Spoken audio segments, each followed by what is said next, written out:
Golden Thread: How Fabric Changed History by Cassia St. Clair. Read by Helen Johns. Preface. If you take your eyes off this page and look down, you will see that your body is encased in cloth. I am assuming here, dear listener, that you are not naked. Perhaps you are sitting on the cushioned seat of a railway or metro carriage, or in the bosom of a plump sofa. You may be enrobed in a towel, confined within the colourful enclosure of a tent, or enfolded in bed sheets. All are made of cloth, whether woven, felted, or knitted.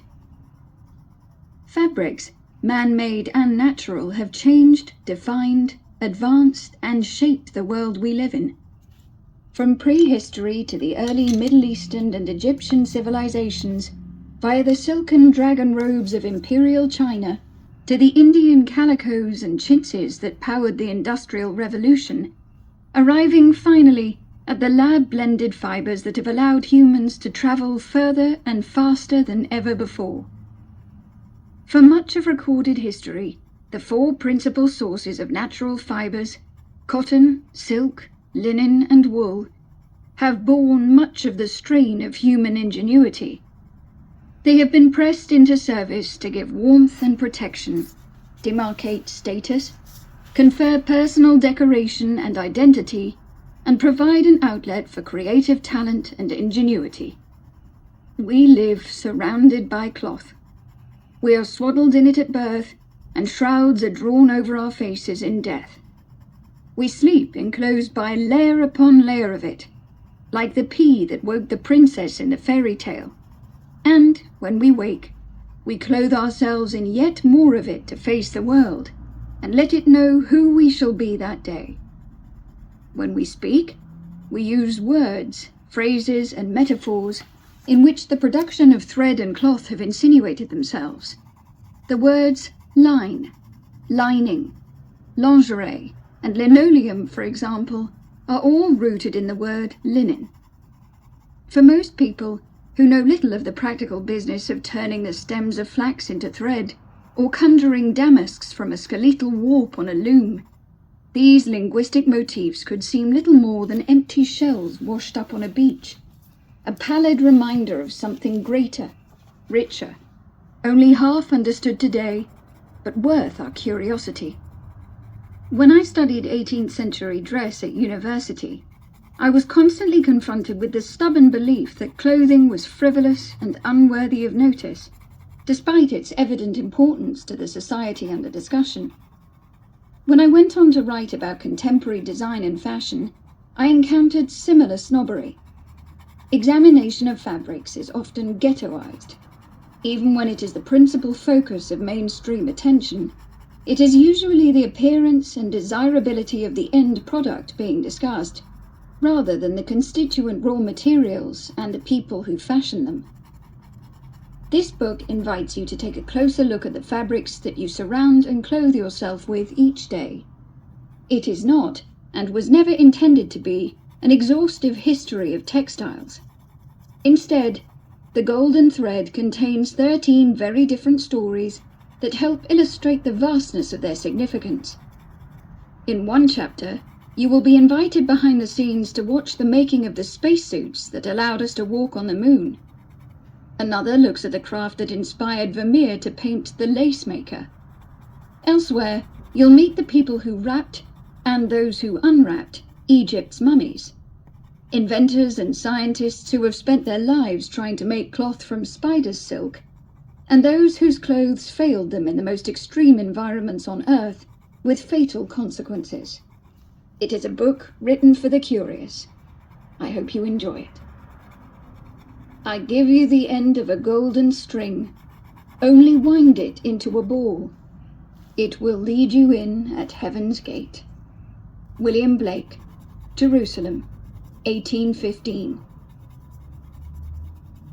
Introduction. Threads and the body. The threads the fates spin are so unchangeable that even if they decreed to someone a kingdom which at the moment belonged to another, and even if that other slew the man of destiny, to save himself from ever being deprived by him of his throne. Nevertheless, the dead man would come to life again in order to fulfill the decree of the fates. Flavius Philostratus, Life of Apollonius Tiana, 3rd century AD. The ancient Greeks believed human destiny was controlled by the fates, 3 mythological sisters who visited every child soon after birth. Clotho, the most powerful, would take her spindle and spin the thread of their life. Lachesis carefully measured its length, and then Atropos would sever it, determining the exact moment of death. No human or god had the power to change their decisions once made. The Romans named their trio the Parcae, and the Norse had the Norns. This ancient story still echoes through the way we think about ourselves and our society. When we talk of lives hanging by a thread, being interwoven, or being part of the social fabric, or if we want to help someone in danger of unraveling, or being torn away from their friends or family, we are part of a tradition that stretches back many thousands of years. Fabric and its component parts have long been a figurative stand-in for the very stuff of human life. In many ways, this is only natural. The production of cloth and clothing has always been of great importance to the global economy and its cultures. Cloth gave humanity the ability to choose their own destiny. It's believed that prehistoric cloth-making in temperate regions consumed more working hours than the making of pottery and food production combined. In ancient Egypt, linen was revered. Not only did it form part of most people's everyday experience, it was, after all, the most common textile used for clothing, and many people would be involved in farming and making it. It also held profound religious significance. So much so, in fact, that the very act of mummification and the wrapping of the body with specially prepared cloths, as well as those that had been passed down through generations, transfigured ordinary human remains into something divine. Our cavalier attitude to cloth today would be anathema to our ancestors. Textiles have allowed humans the ability to live in and travel through a plethora of regions that might otherwise have proved too cold to be hospitable. Rich silks and warm woolen cloths, bartered through trade networks such as the Silk Roads, facilitated cross-cultural exchanges of ideas, craft techniques, and people. The dexterous finger-plied work of producing thread and cloth was the daily experience of countless individuals. It has been estimated, for example, that over 1 million women and children were employed in spinning in England alone by the mid-18th century. On the eve of the Industrial Revolution, the income they earned might represent 1/3 of a poorer household's income. This great economic shift, which in today's collective imagination is so closely bound up with steel and coal, was in fact largely powered by textiles, and of one kind in particular. "Whoever says Industrial Revolution," wrote Eric Hobsbawm in Industry and Empire, says cotton. This crop, and the textiles made from it, was arguably the first global commodity. While we no longer pay as much attention to the sourcing and quality of the individual pieces of cloth that we interact with on a daily basis, they remain deeply personal. We use clothing, for example, to signal to those we meet who we are and how we want to be perceived. Distinct uniforms exist for those working in city hedge funds, Silicon Valley startups, and media companies, for example, even though most of these people will actually spend the majority of their days in offices and behind desks. Subordinates often adopt the sartorial preferences of their bosses, and trends spread like wildfire within the confines of small institutions. There was an inexplicable vogue for sleeveless sweaters in one office where I once worked, and the same professors who earnestly explained how futile it was to find meaning in the clothing choices of 18th century ladies and gentlemen were usually clad in identikit tweed jackets and cord trousers, perhaps leavened with brightly coloured socks if they fancied themselves rebels. Social strata have long been codified, legally as well as unofficially, using cloth. Among the many strange prohibitions in the Old Testament, believers were enjoined not to sow thy field with mingled seed, neither shall a garment mingled of linen and woolen come upon thee. This wasn't a moral objection. Priests' garments were made of both, and this special combination was an honor reserved for them alone. Sumptuary laws that restrict the wearing of certain types of fabric to specific classes have existed for millennia. They can be found in cultures as diverse as those found in ancient China, classical Rome, and medieval Europe. A proclamation passed in England in 1579, for example, forbade ruffs made or wrought out of England, commonly called cutwork, to be worn by anyone under the degree of a baron's son, a knight, and gentleman in ordinary office, attending upon Her Majesty's person. Queen Elizabeth I, the reigning monarch, was consummately skilled in the arts of using luxurious display to express power, as her portraits so elegantly attest, although it seems likely that she loved beautiful fabrics for their own sake too. In a famous, although possibly apocryphal story, she was given a pair of knitted black silk stockings by her silkwoman Mrs. Montague in 1561, and refused to wear any other kind thereafter. Tools of the trade. I'm a weaver, a master weaver. I've got a loom where the best cloth's made. Plain cloth, twill, brocade or satin, I'm the master of my trade. Shed the warp and swing the shuttle, beat the reed, the weft is laid. I can wind a flying bobbin, I can walk a theme of thread. I can weave a sheet of linen, fit to grace a royal bed. Lift the heel and fly the shuttle, swing the reed, the weft is laid. English folk weaving song. All textiles begin with a twist. The word spinning now evokes an idea similar to twirling, like the action of a spinning top, but it originally denoted an action that was at once a twirl and a drawing out, akin to pulling candy floss out around a stick at a fair. Much the same action is used when spinning thin, delicate fibers by hand to make thread, which is altogether tougher and more useful. Fibers of wool or flax or cotton, which are shorter, finer and more slippery, and so trickier to work with, are drawn out from a large, loose mass of their fellows and simultaneously twisted into yarn. This takes practice. Jerky movements will result in lumpy, clotted thread, while drawing out too quickly or too slowly will mean the finished product is either too thin or too thick. The twist can be either clockwise, in which case it is a Z twist, or anti-clockwise, S twist. But getting it just right is vital. Under-twisted yarn will be too weak, but if it is over-twisted, it will buckle up on itself and be prone to wayward knots and tangles as you work with it. Able spinners are the products of hours of repetition and, usually, instruction from a good teacher, who introduces the learner to the intricacies of the craft.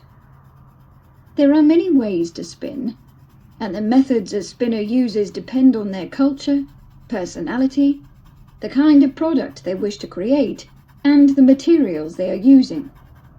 Some twist fibers between hand and the big toe or thigh. Others use a spindle, a rod usually around a foot long. Even a hooked stick will do. Spindles give spinners an advantage, since they also provide a place on which to wind the thread as it is made, preventing it from getting knotted. The same community might use several different methods. Threads, once made, might be used as they are, or plied with other threads to create stronger, thicker ones, better suited to hardier tasks. Thread, once made, can be put to all manner of uses, braided or corded to make laces or ropes, knitted or, of course, woven. Weaving is essentially the process of interlacing sets of threads together to form a continuous web. Classically, two sets of threads are woven together at right angles. The warp is held on a loom to prevent an unholy muddle, while the weft threads are patiently threaded through. There are countless ways of intersecting the threads when weaving.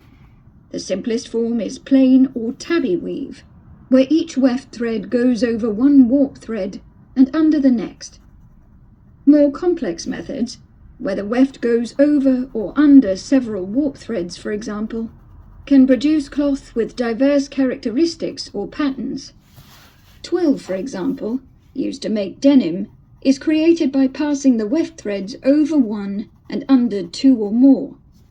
The finished fabric appears scored by diagonal lines and is hard-wearing. Given how finicky the processes involved are, and how soft, unruly and fragile the raw materials, it's only natural that a whole dynasty of technologies has been developed to help in the production of cloth. Some, such as the spindle mentioned above, and the distaff, which was used to hold quantities of raw, unspun fibres, were allied to spinning. Others, such as the loom, were used for weaving. In essence, a loom is an implement used to hold the warp taut.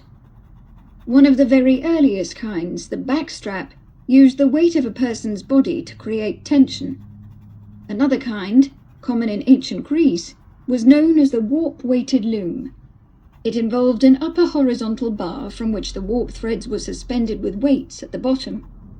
No matter what the design, the weft is passed through from one side to the other, building up the fabric thread by thread.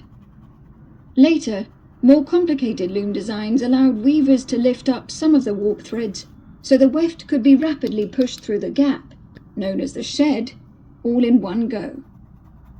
The earliest use of this technology, known as the heddle loom, was in Egypt around 2000 BC. Much of the work that was needed to produce early thread and textiles is, of course, all but invisible today. The makers didn't often leave written records behind, and their techniques and skill have rotted away with the objects they created. What does survive leaves us with an asymmetrical impression. Someone using hand and thigh to spin will be invisible to the archaeological record, for example, while someone using a large stone spindle whorl will not. The same is true of looms. The more complex and permanent they are, the more traces they leave behind. Clothing is the most obvious use for textiles, but threads and fabrics reside in many places we do not expect them. My boots are laced with jaunty braided strands of red cotton, and as I type this, my wrists occasionally bump against a suede-like material called alcantara that covers my laptop keyboard and that is more usually found in high-end cars. If you own a Google Home, you may have noticed that portions of it are swathed in a comforting blend of polyester and nylon. Indeed, the designers of consumer electronics increasingly incorporate fabrics into their creations as a way of softening technology. Tech devices are now so much a part of our daily lives, it no longer makes sense to make them look hard-edged and futuristic. Instead, makers want them to blend into our surroundings, just another cuddly component of our domestic landscape, hence the use of fabric. But the idea of softening tech products using fabric is itself inherently odd. The industry of fabric is older than pottery or metallurgy, and perhaps even than agriculture and stock breeding. Cloth is the original technology. Trade and technology. The weavers take the intertwined threads and through their expert, value-added activity, create a strong fabric, which is exactly what the global distributed network of computers creating the Bitcoin blockchain does. David Orban, Weaving is a better metaphor for Bitcoin instead of mining, 2014. In 2015, Google I/O, one of the firm's secretive research and development divisions, announced that they were planning to make a pair of trousers that would also be computers. They would be made of a special textile, available in a wide palette of colors, and myriad textures that would function as a touchscreen, registering special gestures and able to control devices such as smartphones. 2 years later, it turned out that while the trousers had proved unworkable, Google I/O partnered with Levi Strauss to produce a denim jacket instead. The fabric itself functioned exactly as it was supposed to. The jacket, which can be tapped or stroked to play or pause music, skip through tracks and so on, and which will also alert you if you get a text, went on sale for $350.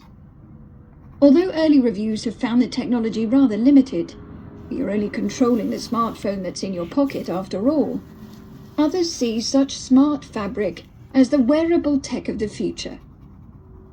The name chosen for this futuristic endeavour was Project Jacquard, a name with a 19th century pedigree. In 1801, Joseph Marie Jacquard invented a loom that made it possible to mass-produce textiles with complex woven patterns, something that previously had taken a great deal of skill, time, and expertise to produce. His Jacquard loom was controlled or programmed by pieces of card marked with a series of holes that determined the pattern. Much later, these ingenious hole-punched cards paved the way for another invention, computing. An American engineer repurposed the punched card system to help record census data. His firm eventually became part of International Business Machines, latterly known as IBM. The Jacquard loom is one of the more obvious links between technology and textiles, but examples can be found much further back. The earliest fabrics that we know were made by human hand were created using fibers gleaned from flax plants over 34,000 years ago.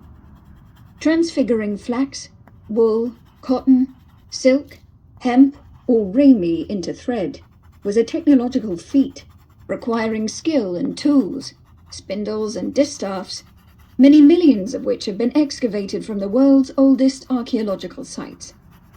These threads could then be used to create rope, nets, and, when woven together on looms, felted or knitted, textiles. Such technologies allowed our early ancestors to gather food more quickly, transport it over greater distances and more easily, and venture further afield to less temperate regions to seek out new habitats. At every stage of production, these materials were traded by their makers, forming a vital part of networks that crept over the globe like arteries, carrying language and ideas as well as goods. This trade meant that sophisticated methods of credit and bookkeeping were developed. Making cloth meant making money. Wealth created by the production and sale of textiles funded the Italian Renaissance. The Medici family, who were involved in the production of woolens, became the bankers of Europe during the 15th century. Their patronage helped Michelangelo make his David, Filippo Brunelleschi rebuild the Basilica di San Lorenzo, and Leonardo da Vinci paint the Mona Lisa. Further east, cotton textiles powered the Mughal Empire. Calicos were exported to America, Africa, Europe, and Japan. China, meanwhile, jealously guarded the secrets of sericulture, silkworm rearing, for many centuries, monopolizing the lucrative silk trade. Even today, the results of specialization persist. Italy is the place to go for fine silks and Baroque prints. Mantero, a 100-year-old firm based near Lake Como, has an archive of over 12,000 books of swatches and samples from which to draw inspiration. The United Kingdom's mills remain the gold standard for woolens and worsteds. Chanel sources its tweeds from Linton tweeds, a relationship that dates back to the 1920s, when Coco Chanel met William Linton. For the latest in textile innovation, buyers will usually begin and end their search in Japan, which has a decades-long tradition of successful innovations with man-made fibers, such as Uniqlo's beloved Heat Tech range. The desire to produce cloth more efficiently provided the impetus for a jolting, uneven cascade of technological advancements. The earliest looms, requiring the weight of a human body, gave way to more complex horizontal or vertical models made of wood and weighted with large beads of clay or stone. Much later, as markets expanded and demand increased, the need for innovation became ever more urgent.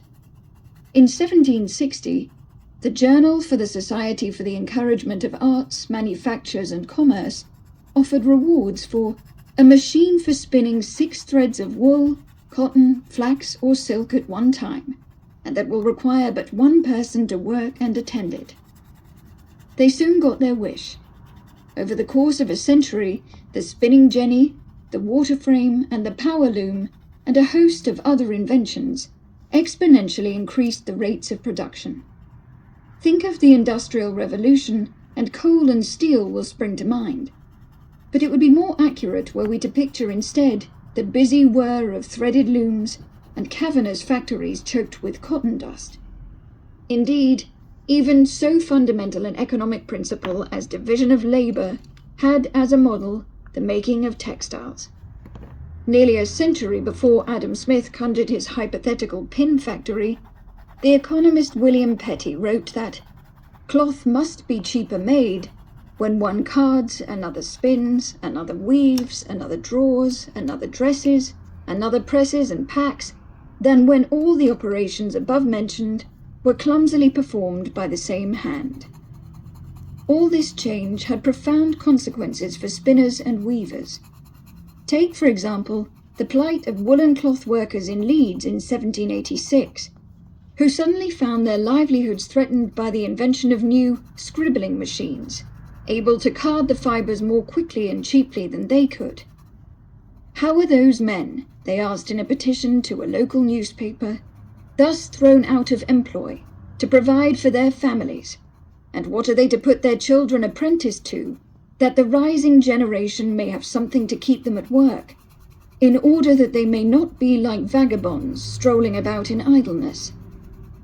It was fears such as these that gave rise to the Luddite movement, a wave of violence against machinery by unemployed cloth workers.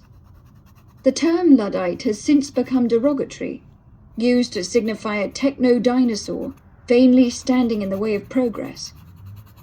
Today, when the livelihoods of workers in diverse industries are similarly threatened by the development of new technologies, the lamentations of the Luddites feel all too relatable once more. Spinning tales. That must be wonderful cloth, thought the emperor. If I were to be dressed in a suit made of this cloth, I should be able to find out which men in my empire were unfit for their places, and I could distinguish the clever from the stupid. I must have this cloth woven for me without delay.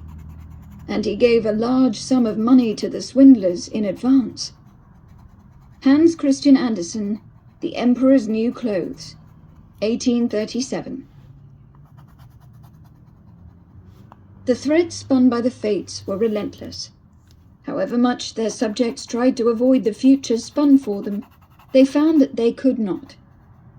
Oedipus's parents tried desperately to prevent the boy from murdering his father and marrying his mother, as had been foretold, but these events played out nevertheless.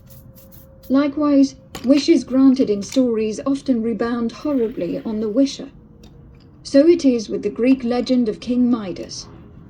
In the story, the king is so enamored of wealth that he prays to the gods to make his mere touch enough to turn any object immediately to gold. His wish is duly granted. Not long thereafter, the king dies of starvation, unable to eat so much as a single grape without it turning to a gold nugget the moment it touches his lips. While this tale is familiar, less well known is the historical King Midas, the likely model for the myth. He ruled Phrygia, an ancient state in what is now Turkey, in the last decades of the 8th century BC. He makes an appearance in Greek historical records, but archaeological traces remain too. The Phrygian capital of Gordion was razed in the early 7th century BC, and its destruction was so swift that the city and much of what was within it burned where it stood. Excavations of the citadel turned up a great many things abandoned in the rush. One of the most extraordinary finds were over 2,000 loom weights discovered in neat rows within 100 meters of each other, lying where they had dropped as the flames consumed the cloth they hung from. Given this number, over 100 women must have been busily weaving cloth for the Phrygian ruler when the city was destroyed. No wonder, Elizabeth Barber Riley notes, the Greeks viewed Midas as synonymous with gold. Many other myths have thread at their heart. Think of Sleeping Beauty and her deadly spindle, or the malicious woodland sprite Rumpelstiltskin, who spins straw into gold. In another tale from the Grimm Brothers collection, a beautiful but lazy girl is saved from a life spent spinning when her husband, a king naturally, meets her aunts, each of whom possesses a deformity caused by a life spent working with thread, a swollen foot, an enlarged thumb, and a pendulous lip, respectively.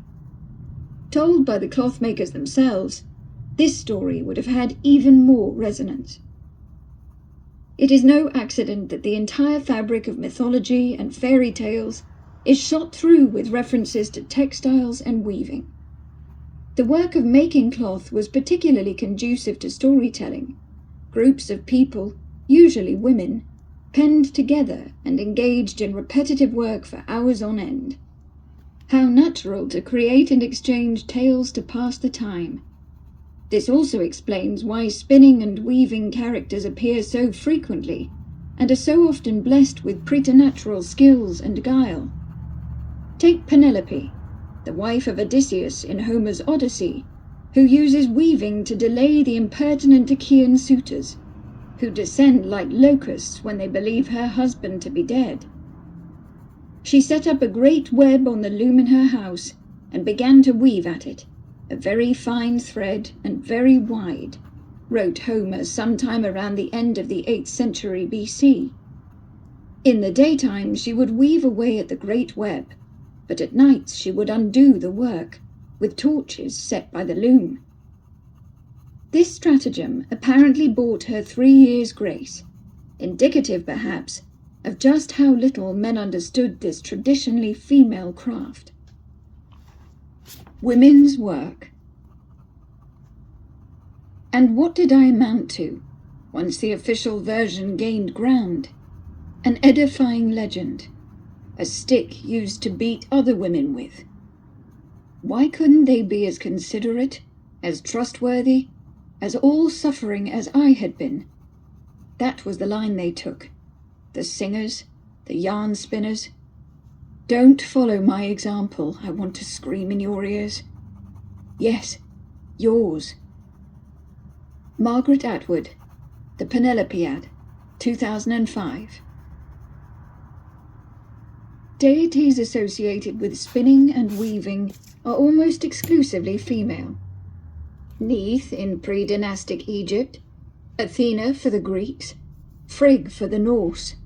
The warlike Valkyries also wove, Holder in Germanic mythology, Mama Oklo in that of the Incas, and Tate, also spelt Tayet, in Mesopotamia during the Sumerian period. Amaterasu, the Japanese sun goddess, weaves, as does the weaver girl of Chinese mythology, but only when she is separated from her husband, the cowherd, by the Milky Way. Their separation was in fact engineered so that she wouldn't neglect her needlework. Stories of fierce fertility goddesses, nimble-fingered old crones, and vengeful maidens were sustained over the centuries by women, unravelled and rewoven daily, like Penelope's tapestry, by countless retellings. Tales were spun, murmuring, to offspring in the dark, or recounted to companions as they sat and created cloth of their own. The making of thread and textiles, after all, has for centuries been seen as women's work. This is perhaps because it was the form of work most compatible with child-rearing. It could be done at home, with only half an eye, by those with experience, and could also usually be interrupted and resumed at will.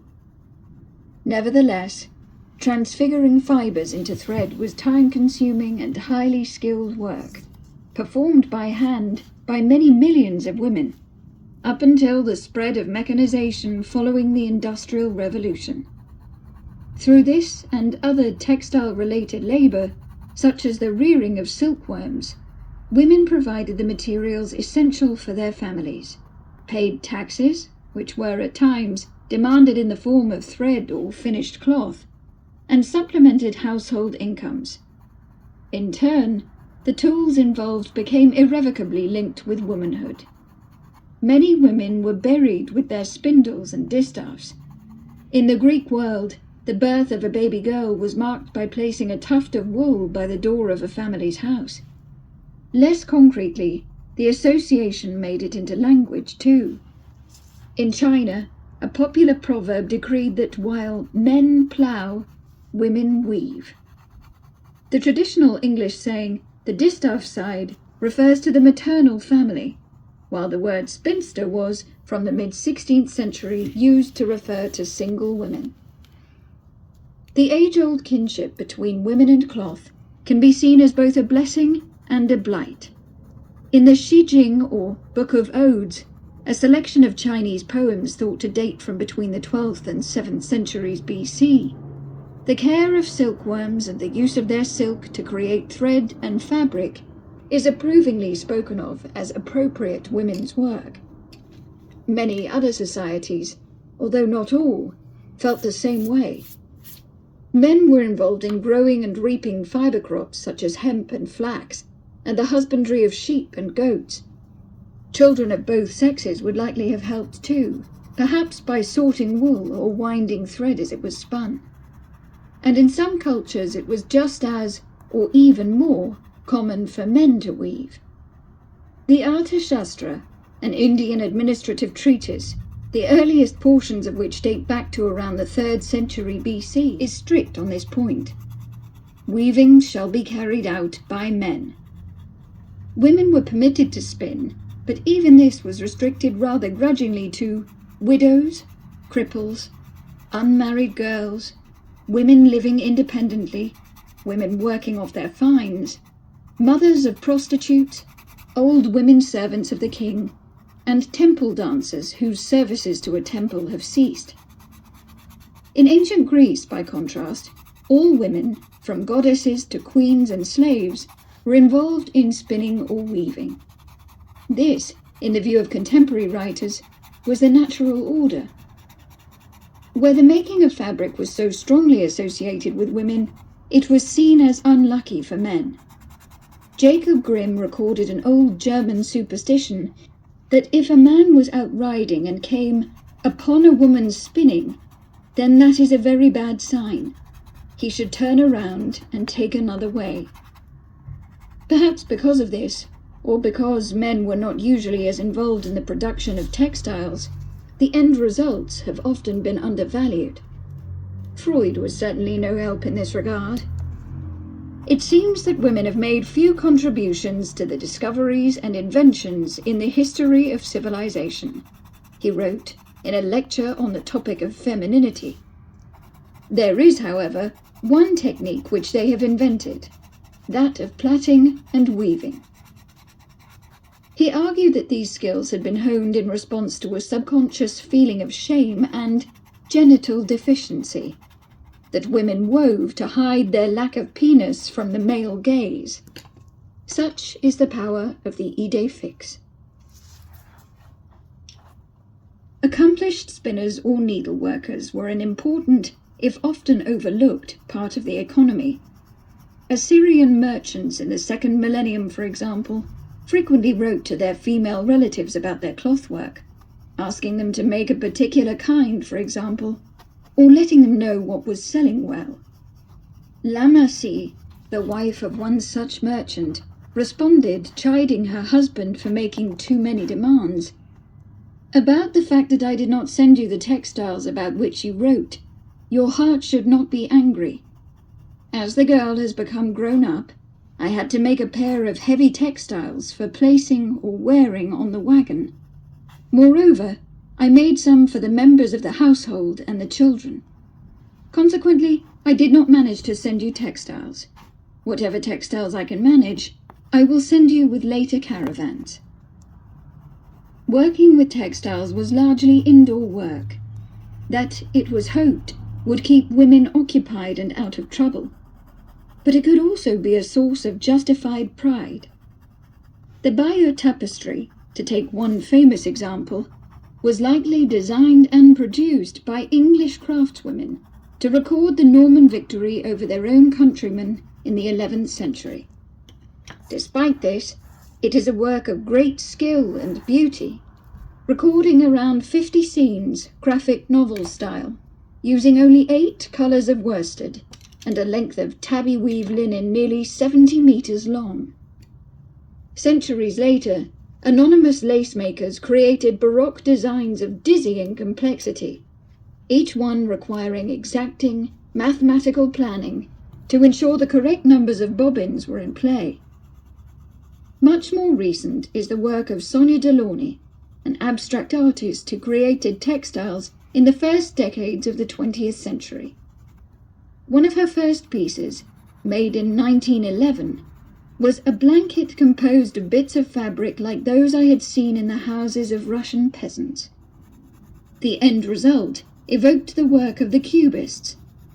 Her oeuvre included costumes for films, an interiors boutique, a Vogue cover, and hundreds of dazzling textiles so colourful that they almost hum with energy.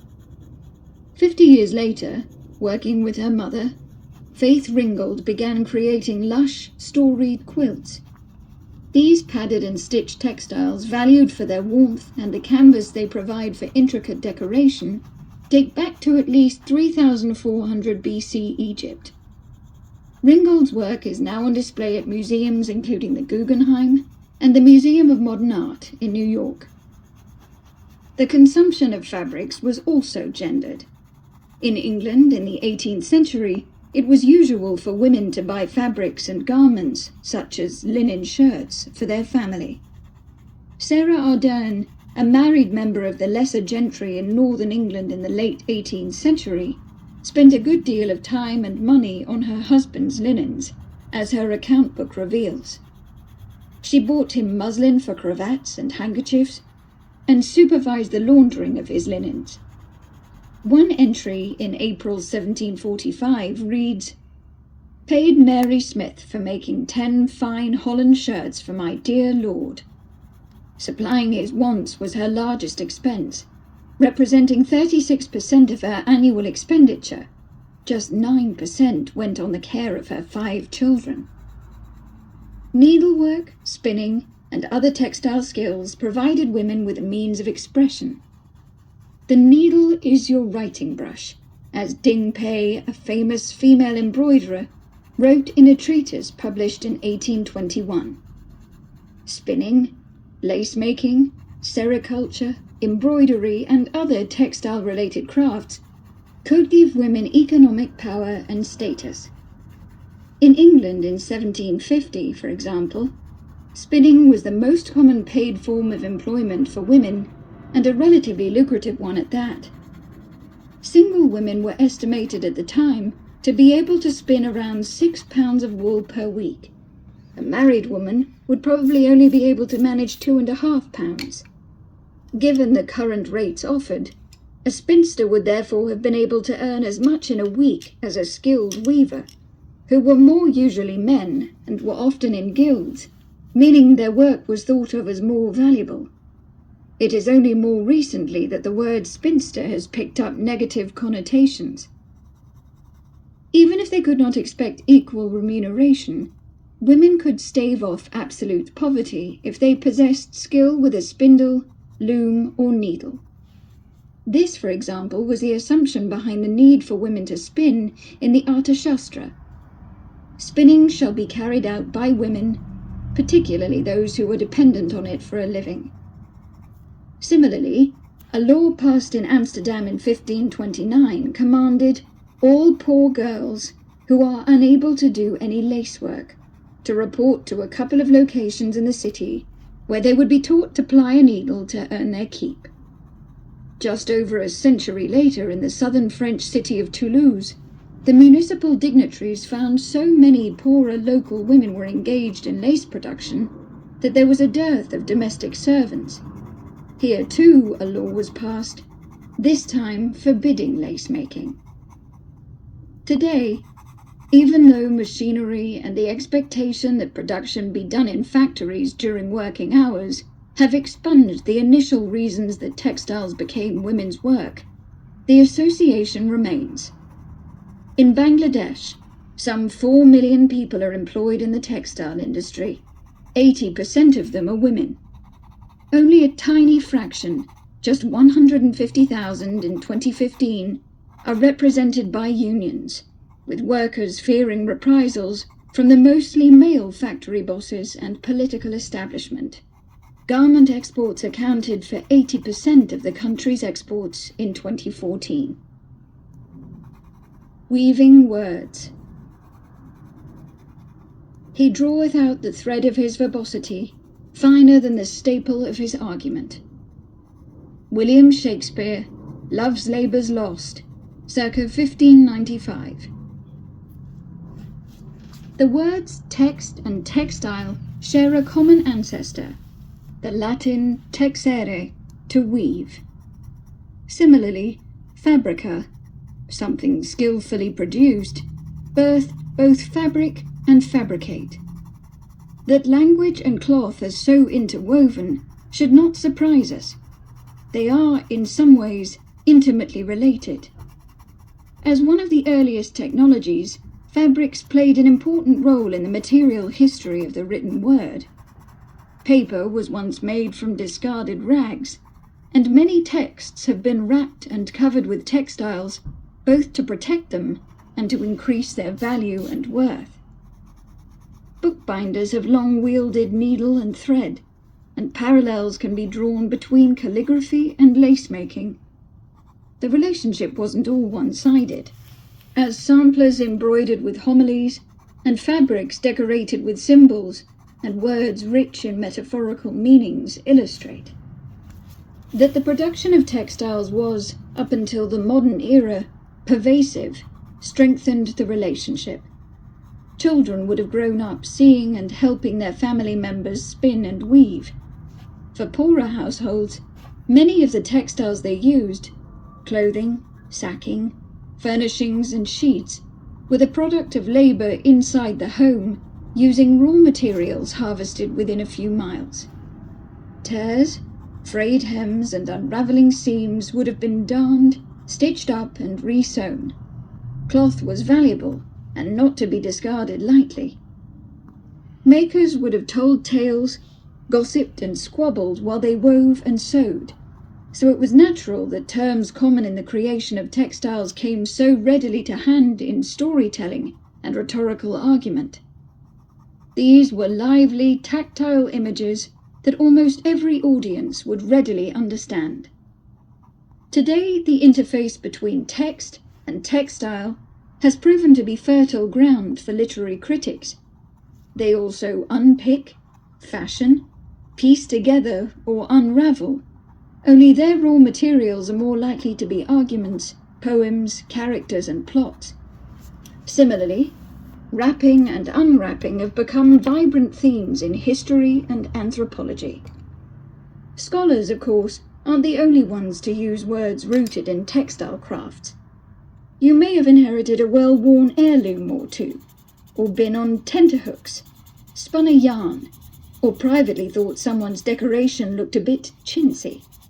The language of textiles is like the ticking of a clock in a room, inescapable once noticed.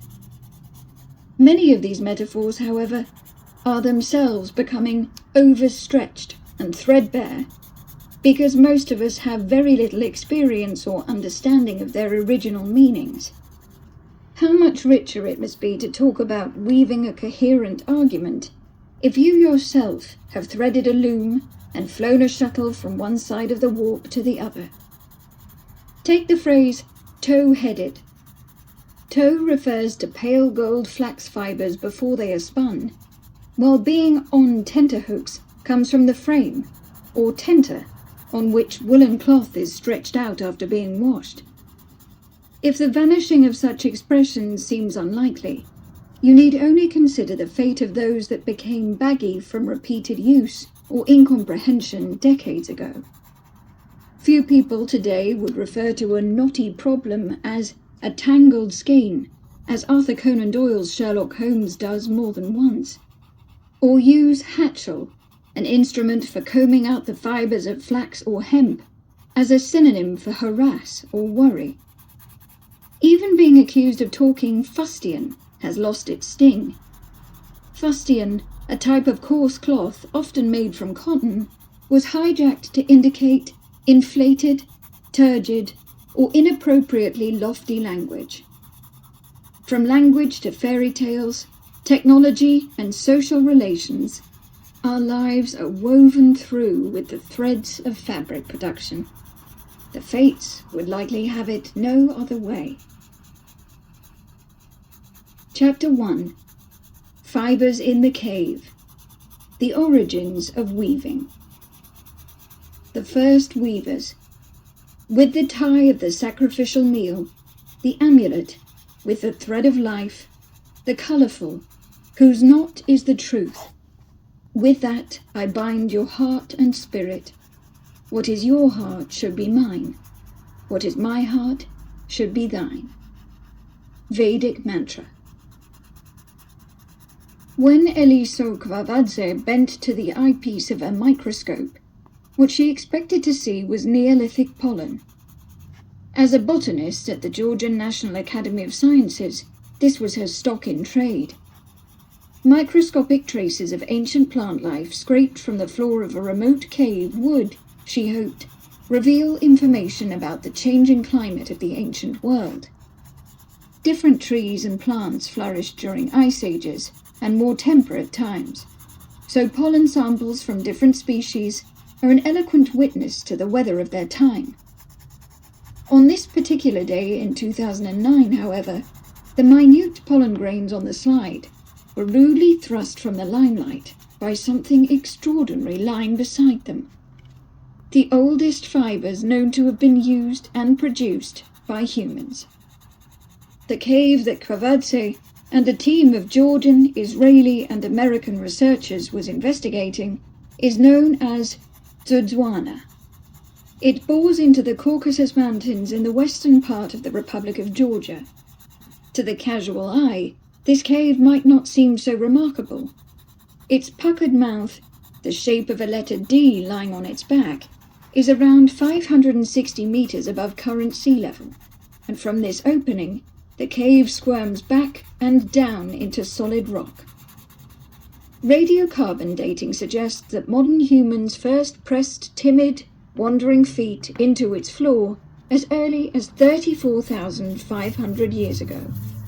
Although they were there for around 20 millennia, the people of Dzudzwana trod lightly and left relatively little behind. We do know that these first weavers were efficient, unfussy hunters. From bones scattered through the cave floor, the Paleolithic inhabitants seem to have favoured mountain goat and later bison, but they also brought down aurochs, pine marten, wild boar and even wolves. We know too that they made a variety of tools, scrapers and cruelly sharp blades made from stone and obsidian, and wore decorative pendants. So far, so typical, but Kvavadze's discovery showed that they were creating fibres from plants too, a fiddly undertaking at the best of times, and using a technology previously believed to be much more recent.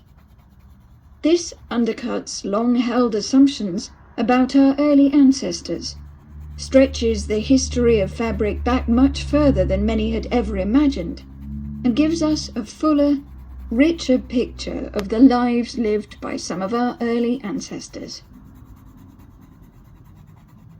New threads. Brother, when you have brought me the woven flax, who will dye it for me? Who will dye it for me? That flax, who will dye it for me? Sumerian Love Song, 1750 BC. The threads that Kravadze found are invisible to the naked eye, and the objects they were part of disintegrated long ago. Nevertheless, these fibers do allow the curious to get some intriguing glimpses of their secrets. One thing they reveal is that the people who made them were industrious. Well over 1,000 microscopic fibers were found in the clay that had slowly accumulated on the floor of the Dzudzwana cave over time, representing many hours of work, from collecting the flax to weaving threads together to create whatever it was that they were creating. In the oldest layer, there were nearly 500 fibers. A more recent one, dating from 19,000 to 23,000 years before present, YBP, contained 787. The means of creating these fibers must have been carefully handed down from one generation to the next. The secrets of their manufacture may have been taught using the light at the mouth of the very cave in which they were found. The threads were made from bast, flexible fibers made from the innards of plants, which requires sophisticated processing. Some of the fibers had been spun, and some were simply twisted. In a paper announcing their discovery, Kravadze and her team noted with some astonishment that several samples appeared to be 2-ply S twisted in a relatively complex pattern. A plied yarn is one that is made from 2 or more threads, twisted together in the opposite direction to that in which they were spun. What this means practically, when it is done well with just the right amount of twist, is that the finished yarn is balanced and easier to work with. It will neither unravel nor twist up on itself. In short, if these samples are indeed 2-ply S twisted, then they indicate an astonishing level of mastery. More confounding still was that many of the fibers appeared to have been dyed, probably using colorants from plants. And just as with the twisted samples, the range of colors found suggests that the Dzudzwana weavers were very good at it. Although the majority of the threads were grey, black and turquoise, there were also yellow, red, blue-violet, green, khaki and even pink ones, suggesting a sophisticated knowledge and use of local dye plants and other colorants. The 2 older layers, which represent the period from around 32,000 YBP to 19,000 YBP, contained the most dyed fibers. Of the 488 found in the oldest layer, 58 were dyed. Of the 787 fibers found in the next oldest, 38 were dyed. Although the variety of colors was greater, it was here that the pink thread was found. Researchers examining the cave also discovered the remains of moth larvae commonly found on decaying textiles, fungus that grows on clothes, and evidence of hair from a goat species. The bast fibers may therefore have been used to make thread to sew together animal hides for clothing. Other probable uses include making string or cords for hafting tools or basket weaving. Ofer Bar Yosef, an Israeli archaeologist who worked closely with Kravadze, wondered if all those thousands of years ago the cave's inhabitants had woven the fibers together in a manner not dissimilar to macrame. Elizabeth Wayland Barber, an expert in prehistoric textiles, argues that the simple fabrication of string was a powerful technology, revolutionizing what they could do. You can tie things up in packages so you can carry more. You can put out nets and snares to catch more game so you can eat better. Wither fur. Clothes make the man. English proverb, 15th century. Clothing is thought by anthropologists to perform 2 important functions in human society. The first is display. But humans are perfectly capable of visually distinguishing themselves without clothes, using everything from tattoos to jewelry to body piercings and adaptations. Many peoples, including the 5th century Huns who so terrified the Romans, bandaged children's skulls to flatten them, making the heads of adults sweep backwards and up, for example. Once humans were wearing clothes, they would have used them to display their status, but that doesn't seem like a wholly convincing reason for them to have been adopted in the first place.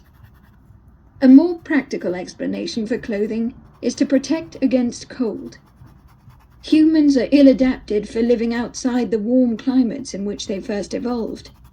Compared to many other mammals, even other primates, our defenses against cooler temperatures are inefficient.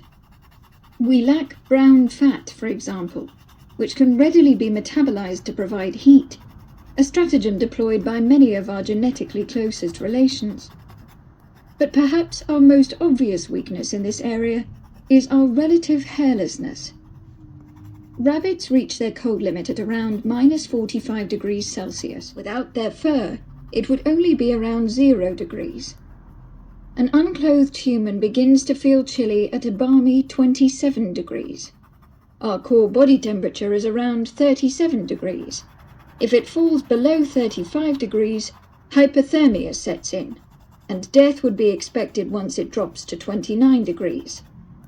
Even mild hypothermia is problematic.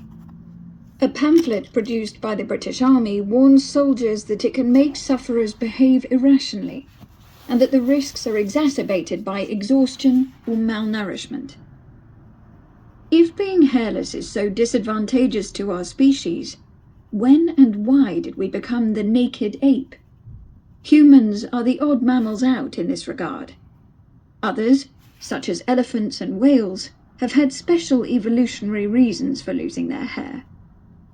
To explain this oddity, some have theorized that we perhaps went through a semi-aquatic phase.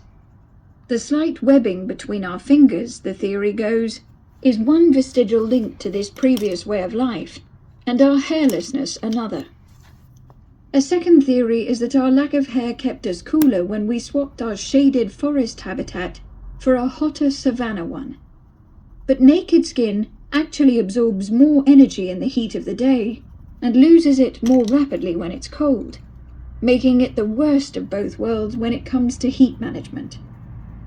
A more recent theory, put forward by 2 British scientists in 2003, is that we lost our fur because it harbored disease-carrying parasites and because of sexual selection. To potential mates, bare, smooth and bug-free skin would have been the equivalent of the mandrill's multicolored rump, or peacock's showy plumage. Irresistible. Parasites, funnily enough, have also been exploited by scientists to work out when we began wearing clothes. Body lice feed, unsurprisingly, on human bodies, but live exclusively in clothing. Finding out when these lice evolved from their forebears, head lice, would indicate when humans began habitually wearing clothing. Going by this method, evidence suggests we only donned clothes sometime between 42,000 and 72,000 years ago, or around the time that humans began migrating out of Africa, implying that we remained naked for around 1 million years. Not all clothing has to be made of woven materials, of course. It's likely that for a very long time, people made do with draped animal pelts, and then began roughly sewing these together, although they would perhaps have used fibrous threads to do so. Ultimately, though, the advantages of using woven fabric for clothing would have become obvious. A thick fur pelt offers excellent thermal protection if someone is sitting still or lying down. But once on the move or in strong winds, this is less true, because pelts aren't shaped close to the body. The more air gets between the body and the clothing, the less effective it is at trapping an insulating layer of air close to the skin. In fact, the isolating properties of clothing decrease by half when walking briskly. Clothing also needs to be breathable, because damp clothes are also bad at keeping the wearer warm and become very heavy. Woven fabrics are more breathable than fur, and, when specifically tailored to the body, also make excellent internal layers, preventing cold air from getting direct access to the skin's surface. Thus, the ability to create woven clothing would have offered material advantages to our early ancestors once they had left Africa for cooler climes. The need for effective protection from the elements would have been even more pressing then than it is now. Over the past 130,000 years, there have been several severe temperature swings, with cooler periods accompanied by strong winds. During the colder phases of the last ice age, it is estimated that the average temperature during the winters would have been below -20 degrees in some of the areas humans were living. These harsh conditions, together with knowledge of human physiology and the survival of many tools that are likely to have been used in the production of clothing, from scraping tools to blades and even eyed needles, are compelling evidence of clothing, even if the articles themselves are elusive. Clothing would have been one of a suite of skills, including the ability to make shelter and fire, that humans would have needed to thrive in diverse regions. From bast to worsted.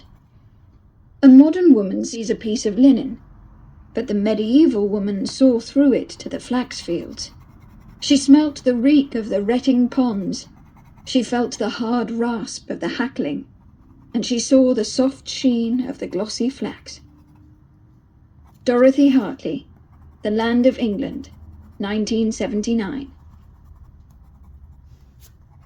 The threads found at Zudzuana were made from flax, the plant that is still used to make linen.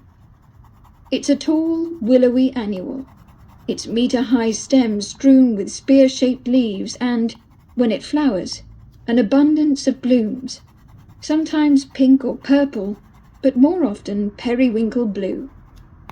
The variety that we use now is domesticated, Linum usitatissimum.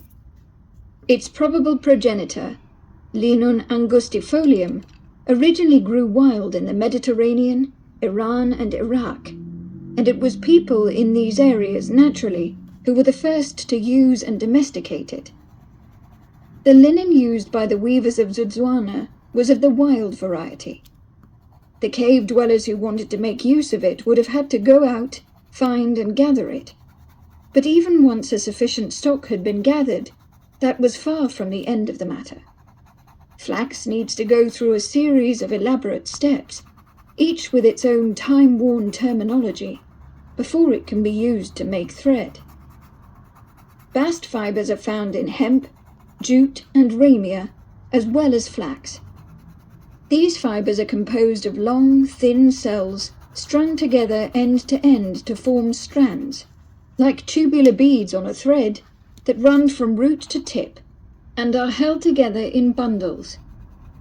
A single stem can contain anywhere between 15 and 35 bundles, each containing up to 40 individual fibers. These are long, anywhere from 45 to 100 centimeters, narrow, around 0.0002 centimeters, soft and strong.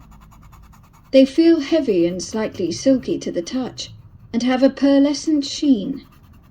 In the plant, they are used to protect and support the channels that bring nutrients up from the roots, so they need to be tough. They are encased in the flax plant's woody central core, or xylem, and are held together by pectinous gums, waxes, and other substances. All these layers make the bundles of fibers very difficult to extract from the stems. To begin with, the flax needs to be uprooted, not cut, at the desired age. When the stalk is young and green, before the seeds develop, the fibers are very fine, perfect for delicate fabrics. Later, as the stalks turn yellow, the bast becomes coarser but also stronger, making it better suited to hard-wearing work clothes. And, at their ripest, the tough fibers can be used to make rope or string. Once uprooted, the stems are sorted according to size, and the leaves and blossoms are stripped, a process known as rippling. The plants are dried and allowed to ret, gently rot or ferment, either slowly on a roof or more quickly in the stagnant water of specially maintained ponds or rivers. This process softens and eats away the woody outer stalk, exposing the bast and making it easier to extract. Once sufficiently tenderized, the flax is dried and then scutched and heckled, beaten and combed, to remove any lingering unwanted stalk. What remains are the bast fibers, long, subtly sheened, and ready to be spun and transfigured into linen. Almost all the earliest known man-made fibers have been made using flax rather than wool. Even when only microscopic fibrous evidence remains, it is easy to tell the difference between the two. Wool is scaled rather than smooth like bast fibers. It has far more stretch and tends to be kinky rather than straight. This mystifies archaeologists because it seems counterintuitive. Sheep, even in their ancient incarnation, and their wool is very easy to turn into thread. Wool also has the advantage of easily being felted. It is unknown, incidentally, whether felt or woolen cloth was made first, but both are likely to have originated in Central Asia. Bast fibers, on the other hand, are tricky to extract and work with, even when you know they are there. But they do have advantages. They are long staple fibers and are lighter and more breathable, better for those in hotter climates and when doing a lot of physical activity. Beyond Zudzuana. How are we to imagine a loom, which even in its simple form is a rather complicated instrument, among people who don't even know metal? Jacob Messekommer, 1913. Archaeology has traditionally had a fundamental bias against fabric. Fabrics are, after all, highly perishable, withering away within months or years, and only rarely leaving traces behind for those coming millennia later to find.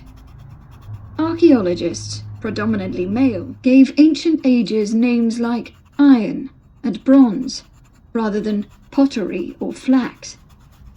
This implies that metal objects were the principal features of these times, when they are simply often the most visible and long-lasting remnants. Technologies using perishable materials, such as wood and textiles, may well have been more pivotal in the daily lives of the people who lived through them, but evidence of their existence has, for the most part, been absorbed back into the earth. There are exceptions, of course.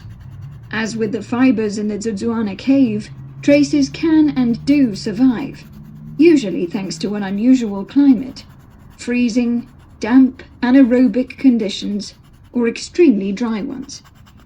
The climate in Egypt, for example, is ideal for preserving all manner of usually perishable things, and we subsequently know far more about ancient Egyptian textiles than those from most other regions.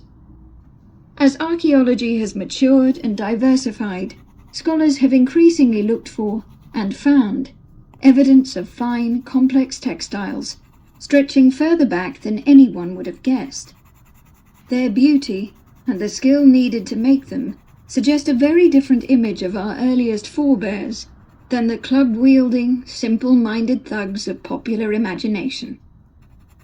The objects that most commonly survive, and from which archaeologists and anthropologists infer larger-scale textile production, are the tools that were used to make them.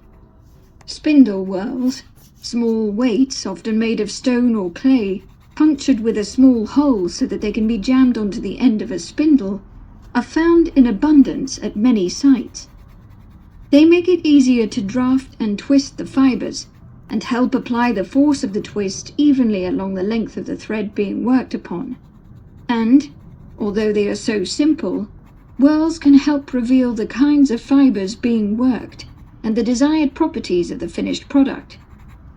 Heavier ones are better suited to sturdier raw materials. Thicker threads made from long staple fibers, such as flax, while conversely, If you are making particularly fine thread from short stapled fibers like cotton, then you would use a smaller, lighter whirl. An experienced spinner can use a simple spindle and whirl to superlative effect. Indian hand spinners were said to be able to stretch a single pound of cotton into gossamer-thin thread over 200 miles long.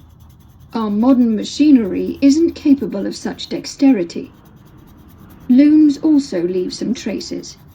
They were used to make larger pieces of textile and to help keep threads that were soft and floppy taut. Weaving at its heart involves two elements. The first set of threads, or weft, being inserted through a second fixed set, the warp. The purpose of a loom is to hold the warp in place, leaving hands free to weave the weft. These words, incidentally, spring from the same source. Like spindles and whirls, looms come in different forms, but were presumably often made of wood, so were unlikely to survive.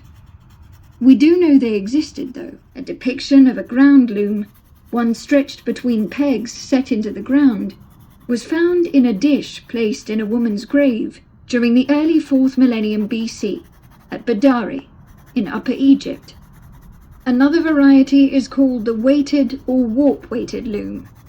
This consists of a tall vertical frame with a high horizontal crossbar, from which the warp threads hang and are held taut by little weights attached to their lower ends. Use of this kind of loom has been posited at Neolithic and Bronze Age sites all over Europe and Asia Minor. One is thought to have been used at Chertovi Vorota, Devil's Gate, a cave in what is now Russia, around 30 kilometers from the Sea of Japan, that was inhabited around 6,000 years ago. When the site was excavated in the 1970s, it was found to have contained some kind of wooden structure, built in the center of the cave and containing a veritable Neolithic trove of shells, bones, human and animal, and potsherds. Carbonized fragments of textiles were found too, although spindle whorls were absent, leading researchers to assume that the threads were made painstakingly, entirely by hand, and woven on a warp-weighted loom. More concrete remains were discovered in a house in Troy, dating back to the early Bronze Age. The house had been consumed by a fire so quickly that the warp weights were found in a perfect row where they had fallen. Scattered around them were 200 or so tiny, shimmering golden beads that were likely being woven steadily into the cloth before the fire broke out. Other smaller objects may speak of textile production too. Eyed needles, often made from bone, and found at sites stretching from Western Europe to Siberia and northern China, were not necessarily used to make clothes, still less woven ones. They could also have been used to make tents or fishing nets, for example. But the needles found do seem to correlate to colder regions and periods when the need for fitted, secure clothing would have been keenest. The oldest, found in Russia, is around 35,000 years old. Small pierced circular pieces of stone and bone, occasionally decorated, have been found, which may have originally functioned as buttons. A nice piece of corroboration for this theory has been found at an Upper Paleolithic site in France called Montastruc, where an engraved human figure was found with a row of neat circles down its front, from chest to mid-thigh. One of the first indications of just how far back the threads of fabric production reach came in 1875. A group of Russian nobleman officers stationed in Crimea near some ancient mounds known as the Seven Brothers began digging in and around the area in the hopes of finding treasure. Unlike the majority of those who greedily prod the earth seeking easy wealth, the nobles struck rich. The prehistoric tombs contained gold, marble sculptures, and, most astonishing of all, beautifully complex ancient textiles, desiccated and preserved by the dry air. The settlement to which these tombs belonged was a Greek one, called Pantikapaon. founded in the 6th century BC, later damaged by an earthquake, and finally snuffed out by a Hun invasion in the 4th century AD. The community had clearly contained skilled weavers. One great textile, which the nobles found draped over a wooden sarcophagus, was made up of around a dozen friezes, mythological, animal, and geometric, with floral borders in a chromatic triumvirate of buff, red, and black. The tomb in which it was found had been filled and sealed up in the 4th century BC, but the cloth had been carefully repaired, and so was probably much older. Other tombs contained textiles depicting birds, stags, and mounted men in a panoply of styles and colours. More evidence of early fabric production followed. Before the discovery at Zuzana, the oldest evidence of known fabric dated back 28,000 years. It was of a strangely ghostly, indirect kind. What was found at a site in the Czech Republic, called Dolní Věstonice, wasn't fabric itself, but the imprints some fibres had left in clay fragments, both raw and fired. These impressions, however, are sufficient to indicate that these weavers too had well-honed skills. The traces in the clay revealed multiple variations of 2-ply and braided 3-strand cords, along with a multitude of woven fabrics. More was to follow.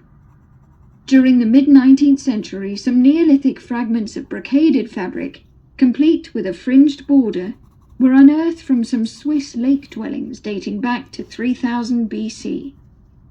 The village also contained flax in all stages of preparation, from seed to unworked stalks.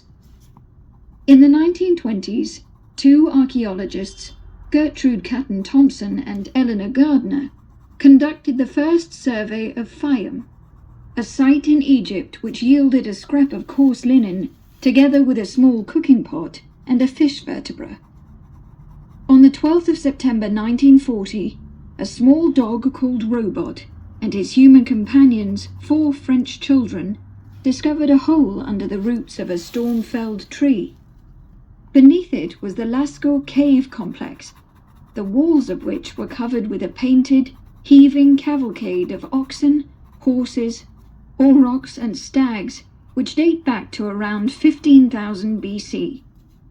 While these paintings have become famous, and act as a kind of shorthand for the sophistication of our early ancestors, this wasn't the only craft Lascaux's inhabitants were engaged in. One night in 1953, Abbé Glory, a French prehistorian, idly picked up what he took to be a piece of rubble on the floor of the Lascaux cave. The rubble turned out to be a solidified lump of clay and calcite, and it unexpectedly broke open, like a Fabergé egg, in his palm.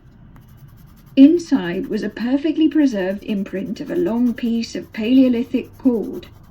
Around 30 centimeters of this same imprinted cord has since been discovered, revealing it to be made of 2-plied strands of some kind of vegetable fiber, neatly S-twisted together. Intriguingly, a 2013 discovery in southeast France has led to tentative suggestions that Homo sapiens may not have been the first species to have made string. A tiny sliver of twisted fibers, just 0.7 millimeters long, was found in a site occupied by Neanderthals 90,000 years ago, well before sapiens arrived in Europe. Çatalhöyük, a UNESCO heritage site in what is now central Turkey, was once a sophisticated Neolithic settlement occupied from around 7,400 BC to 6,200 BC. This period saw the move from a hunter-gatherer lifestyle to a more settled one, and there are signs that the occupiers were proud of their new homes. The rectangular mud brick structures contained hearths and sleeping platforms, were entered through holes in the roof rather than doors in walls, and were painted with geometric designs in crimson and burnt orange, using pigments including ochres and cinnabar. Adding to this embarrassment of archaeological riches, during a dig in 1961, a dark, shallow pit in the corner of one of the dwellings was found to contain the carbonized remains of humans and fabrics, dating to the beginning of the 6th millennium BC. The excavation was problematic. Climatic conditions made the recovery of the textiles a trying business. Hans Helbeck, the archaeologist who worked on the site, complained. If one attempted to expose the whole burial in a proper fashion, the surface would dry up immediately in the scorching heat, and the textile remains would turn into powder and be carried away by the persistent wind. But the care he took was rewarded. The scattered remains of around 7 or 8 bodies, including those of several children, were jumbled together. Some charred, others with withered muscles still attached. Intriguingly, traces of textiles lay among the bones. Some had been reduced to dust, or scant hanks of thread, but larger pieces remained intact. It appeared as if the bodies, after being dismembered, had been carefully encased in fabric and parcelled up with string. Some larger limbs were wrapped separately, others bundled with smaller bones. One half of a lower jaw was even found to have been painstakingly immured in several layers. The weaving techniques found at QIANXUNWUYU varied enormously. Some pieces were coarse, others fine. Some were of plain warp-weft pattern, while in others the thicknesses and spacing differed. All the textiles, with the exception of the string, were made with animal fibre, probably wool, and they made a great impression on Helbeck. All these fabrics, he wrote, display a technical skill which cannot but surprise the observer, considering their great age, at least 8,500 years. Quite apart from wondering when humans began to weave, we must also ask how. It may have started with basketry using tender leaves and stems, through to matting, netting and cordage, each step getting the proto-weavers closer to creating flexible lengths of cloth. Remains from these early millennia are scant. New archaeological finds pose as many questions as they provide answers. Early textiles, woven from fibers extracted from plants or plucked from sheep or goats, were essential survival tools for our earliest ancestors, more vital than weapons. Fabrics could provide shelter, warmth, and later visible status. They also proved an outlet for one of humanity's most compelling qualities, creativity. The shimmering cloth being made in the burnt Trojan home, and the objects that the Zuzwana fibers were part of are lost to us. We will never be able to see them, or understand what they meant to their makers. What we can be sure of, however, is that their creators put thought and care into them.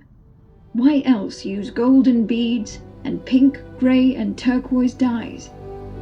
Even from the earliest point of their creation, fabrics have mapped the ambition and skill of their creators.